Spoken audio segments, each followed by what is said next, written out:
So Pushpa మేనియాలో ఒక అంటే అందరు బాధపడే విషయం అయితే జరిగింది. దాని మీద మీ స్పందన ఏంటి? అంటే అది చాలా బాధాకరం అన్నయ్య. అది ఏదో దురదృష్టవశాత్తు అది జరిగిపోయింది.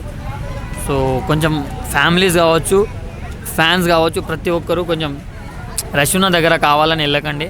ఎందుకంటే అల్లు అర్జున్ అన్న ఉన్న ఫ్యాన్ బేస్కి ఆ హ్యూజ్ క్రౌడ్స్ వస్తారు. సో మీరు మీ జాగ్రత్తలు పాటించుకొని సినిమాకి వెళ్ళండి. ఇలాంటి ఇన్సిడెంట్స్ మళ్ళీ రిపీట్ అవ్వద్దని నేను మనస్ఫూర్తిగా దేవుణ్ణి అయితే కోరుకుంటున్నాను. సో ఇలా నష్టపోయిన వాళ్ళకు అల్లు అర్జున్ గారు వాళ్ళ టీం ఎంతో కొంత ఎలాగోలా ఏదో ఒక విధంగా సాయం అందించాలని నేనైతే కోరుకుంటున్నాను. అంటే Mythri movie makers already job financial support చేస్తాను. అల్లు అర్జున్ ఎలాంటి సహాయం చేస్తే బెటర్ అంటారు? అంటే ఇప్పుడు వీళ్ళు కలిసే చేస్తారు కదా అన్న. ఇప్పుడు పోయిన ప్రాణాన్ని అయితే తీసుకురాలేం. బట్ ఆ బాబు అయితే ఎవరు ఉన్నారో అతన్ని ఫస్ట్ డే కలెక్షన్స్ మొత్తం పోయినా పర్లేదు, బట్ ఆ బాబుని మాత్రం కాపాడాలన్న. సో ఇలాంటి ఘటనలన్నీ జరగకుండా ఉండడానికి ఫ్యూచర్లో నెక్స్ట్ టైం ఇప్పుడు ఇలాంటి హీరో, ఇంత పెద్ద హీరో వస్తున్నప్పుడు అలా క్రౌడ్ వచ్చినప్పుడు పోలీస్ సిబ్బంది కూడా ఎక్కువ ఉండాలన్న.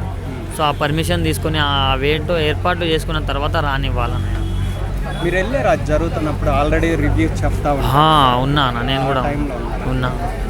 మరి అంత క్రౌడ్ ఎలాగొచ్చారు? క్రౌడ్ అంటే ఆబ్వియస్గా ఫ్యాన్స్ ఎక్కువ ఉన్నారు కదా, సో క్రౌడ్ అలాగే వస్తుంది. నేను అంతకు మించి వస్తారని అనుకున్నా కానీ అది ఇంతకు మించి మించి మించి ఎక్కువే అయింది. డే టైంలో వస్తారు అనుకున్నాం, బట్ నైట్ టైం కూడా అంత క్రౌడ్. అంటే చాలామంది ఏమనుకున్నారు, ఎక్కువ బడ్జెట్ ఉంది, ఎక్కువ పైసలు ఉన్నాయి కదా టికెట్ రేట్స్, దానివల్ల క్రౌడ్ తక్కువ అవుతుందేమో అనుకున్నారు. బట్ అయినా ఫాస్టెస్ట్ 1 మిలియన్ టికెట్స్ వెళ్ళిపోయినాయి. అది అల్లు అర్జున్ అన్న రేంజ్ అన్న.